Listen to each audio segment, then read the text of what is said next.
Hello दोस्तों, आप सबका स्वागत है मेरी एक और वीडियो में। मैं सीए नितिन बंसल। आज मैं आपको एमसीए पोर्टल पे रजिस्टर करना सिखाने वाला हूँ। कैसे आप एमसीए पोर्टल पे साइन अप करेंगे फर्स्ट टाइम जब आप कोई भी फॉर्म फाइल करना चाहते हैं या अपनी कंपनी रजिस्टर करना चाहते हैं या आप एमसीए पे कुछ भी करना चाहते हैं, तो कैसे आप साइन अप कर सकते हैं। उसके बाद काफी लोगों का डाउट रहता है कि डीएससी कैसे एसोसिएट करने हैं।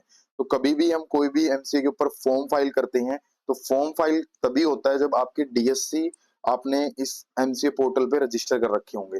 डीएससी से मेरा मतलब है डिजिटल सिग्नेचर, जो क्लास 3 के 2 ईयर के जो आते हैं डिजिटल सिग्नेचर, उसको आपको एमसीए की वेबसाइट पे रजिस्टर करना पड़ता है पहले। उसके बाद ही आप किसी फॉर्म वगैरह पे यूज कर सकते हो, अदरवाइज वो आपको एरर दिखाता रहेगा।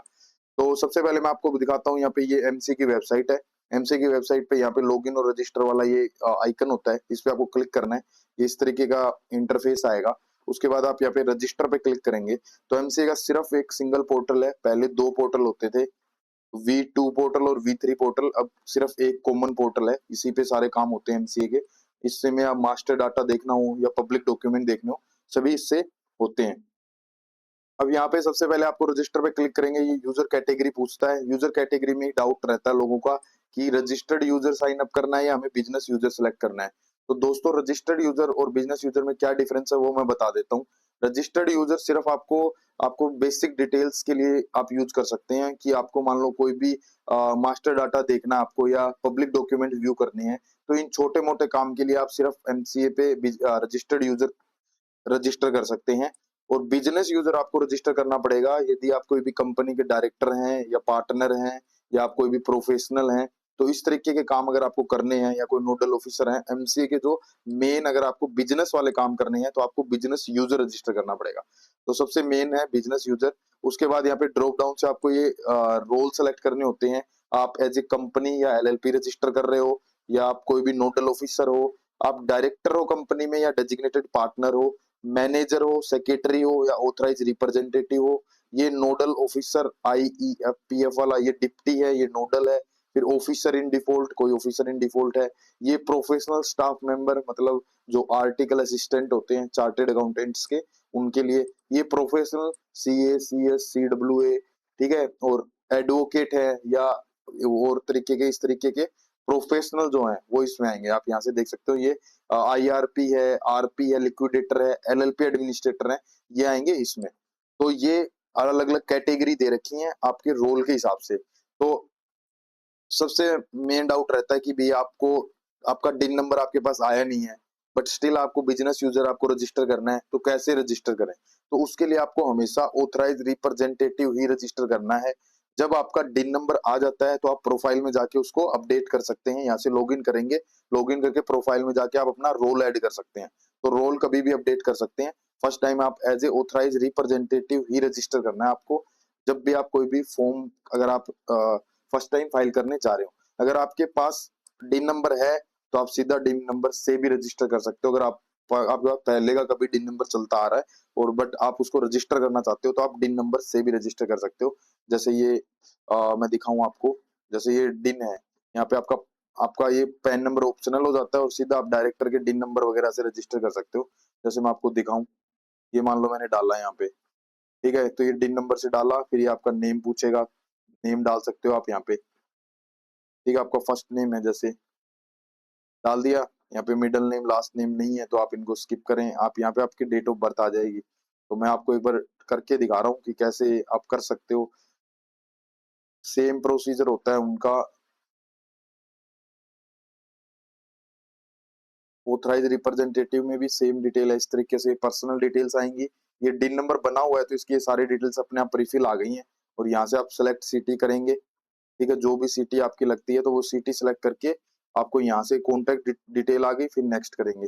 यहाँ से आपको अपना पासवर्ड सेलेक्ट करना है।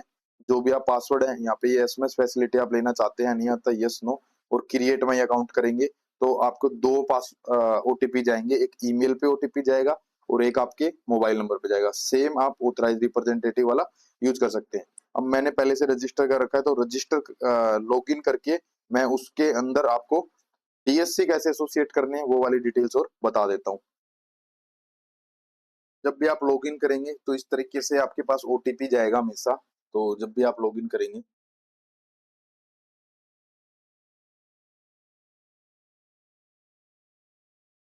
ये भी आ सकता है एरर कि एक ही मोबाइल नंबर से आपने कभी 2 अकाउंट बन रखे हों, तो ये इस तरीके से आपका ओपन हो जाता है। यहाँ पे आप रोल वगैरह यूज़ कर सकते हो। ये ऑटोमैटिक आजकल उस पे खुलता है, बट आप नया पेज इस तरीके से लॉगिन होता है, मैं बता देता हूँ क्योंकि वो आजकल पता नहीं क्या इश्यू चल रहा है। जब भी आप साइन अप करते हो वो प्रोफाइल में लेके जाता है ऑटोमैटिक। तो ये प्रोफाइल वाला पेज आपका यहाँ से ऐसे ओपन हो जाता है। तो इस प्रोफाइल में जाके यहाँ से आप ऐड रोल करके वो कर सकते हो कि आपका डेजिग्नेटेड पार्टनर है या क्या है, तो इस तरीके से आप अपडेट कर सकते हो। और नीचे आपको हमेशा आपके जो डीएससी लगे हुए होते हैं वो डीएससी दिखा देता है कि भी इसके अगेंस्ट में ये वाला पैन है और ये आपके डीएससी थे और ये डीएससी का सीरियल नंबर है। तो जो आपने ऑलरेडी अगर कोई भी डीएससी लगा रखे हो वो चेक करना हो तो आप प्रोफाइल में जाके शो डीएससी से कर सकते हो। बट आपने कोई नया डीएससी बनाया है या फर्स्ट टाइम बनाने वाले हैं, ठीक है, फर्स्ट टाइम बनाया है तो उसको कैसे एसोसिएट करना है, उसको आपको यहाँ पे एमसीए सर्विसेज में जाना है। एमसीए सर्विसेज में आपको यहाँ पे ऑप्शन मिलेगा डीएससी सर्विसेज का।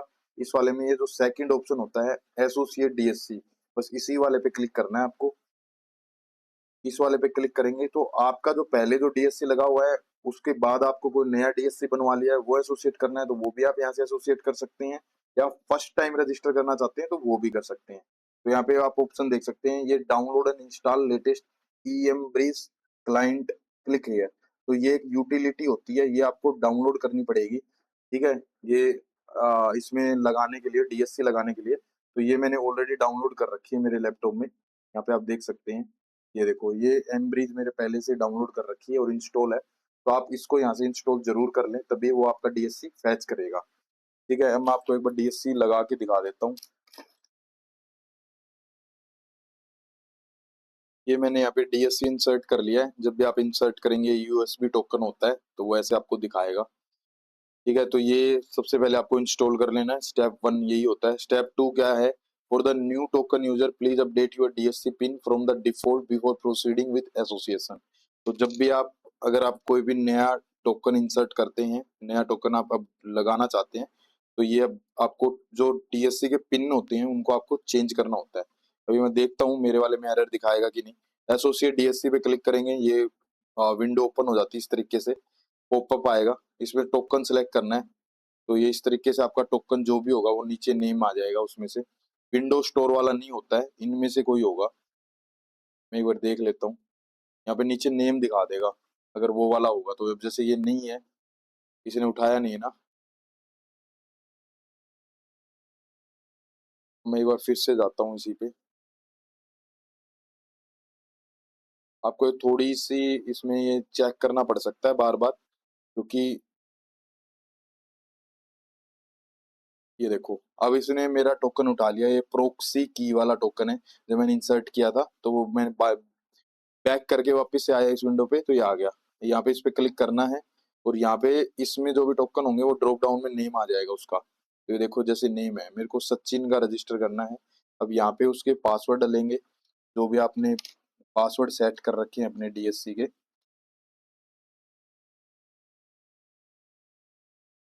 जैसे मैंने डाल दिया और यहाँ पे रजिस्टर पे क्लिक करना है। अब देखते हैं ये रजिस्टर होते हैं या कुछ एरर दिखाता है। तो ये 1-2 मिनट लेगा, ये ऐसे लोड होता है। अब आ गया ना, you have already registered your DSC as a role against the entered membership, do you want to update your DSC. तो हम नया डीएससी अपडेट कर रहे हैं तो इसको यस कर देंगे। तो वो अभी चेक करेगा, लोड होगा, ये देखो इस तरीके से। और ये देखो ये लास्ट में आपको ये मैसेज मिलेगा, तभी आपके डीएससी सक्सेसफुल रजिस्टर मिलेंगे। Congratulation, you have successfully registered your DSC with income tax, और ये जो डिन नंबर है उसके अगेंस्ट में। तो ये इस तरीके का मैसेज आना जरूरी है, इसका मतलब है कि आपके डीएससी सक्सेसफुल रजिस्टर हो चुके हैं। अब अगर आप चेक करना चाहें तो आपके वो डीएससी मान लो प्रोफाइल में जाके, नीचे जाके आप यहाँ पे चेक कर सकते हैं। अपनी प्रोफाइल में नीचे नीचे जाएंगे तो यहाँ पे शो डीएससी में ये देखो, ये लेटेस्ट डीएससी मेरा अपडेट आ गया है यहाँ पे। पहले 2024 के थे और ये सीरियल नंबर भी चेंज हो चुके हैं। और ये मेरा डिन नंबर होना यहाँ पे जरूरी है। अगर आपका ये डिन नंबर नहीं है तो मतलब आपका ये एरर दिखा सकता है, क्योंकि जब भी आप फॉर्म भरते हैं, जब आप डायरेक्टर वगैरह या पार्टनर वगैरह बन जाते हैं, उसके बाद आपका यहाँ पे डिन अपडेट होना जरूरी है। तो आप, अगर आपकी प्रोफाइल में रोल आपने अभी तक ऐड नहीं किया है तो आप रोल जरूर ऐड कर दें, उसके बाद आप अपना डीएससी एसोसिएट करें, अगर आप डायरेक्टर या डेजिग्नेटेड पार्टनर बन चुके हैं तो इस तरीके से आप यहाँ पे रजिस्टर कर सकते हैं और उसके बाद आप अपना कोई भी फॉर्म फिल कर सकते हैं, ठीक है। तो हमेशा आपको बिजनेस यूजर और रजिस्टर्ड यूजर का मैं चेक करें आप कि आपका कौन सा एप्लीकेबल है, और उस तरीके से आप कभी भी कर सकते हैं। तो वीडियो अगर पसंद आई हो या आप डीएससी से रिलेटेड कोई भी डाउट हो, आप कमेंट करके हमसे पूछ सकते हैं। डीएससी बनवाने हो तो भी आप हमसे संपर्क कर सकते हैं। जो भी आपकी कोई भी क्वेरी वगैरह जो भी है, आप कमेंट करके हमसे पूछ सकते हैं। वीडियो के एंड तक बने रहने के लिए बहुत बहुत धन्यवाद। हाँ दोस्तों, मैं आपको एक चीज बताना भूल गया, जो इसमें जो यूजर आईडी होती है, कंपनी का सिम नंबर वगैरह, कंपनी लॉगिन डिटेल से बना कंपनी का सिम नंबर वगैरह होता है। अदरवाइज आपकी जो ईमेल आईडी आपने जो यूज कर रखी है, वो ईमेल आईडी आपकी एक्चुअल में यूजर आईडी होती है। तो आपको हमेशा जो ईमेल आईडी है वो आपकी यूजर आईडी रहेगी, पासवर्ड जो आपने क्रिएट किया होता है वो पासवर्ड होता है। तो इस तरीके से आप इसको याद रखें, ध्यान रखें। और आप पहले जो एमसीए V2 पोर्टल पे जो अलग से जो यूजर आईडी बनती थी कस्टमाइज वाली, वो अब नहीं बनती। अब आपकी जो ईमेल आईडी है वही आपकी यूजर आईडी होती है। तो वीडियो तो एंड तक देखने के लिए बहुत बहुत धन्यवाद।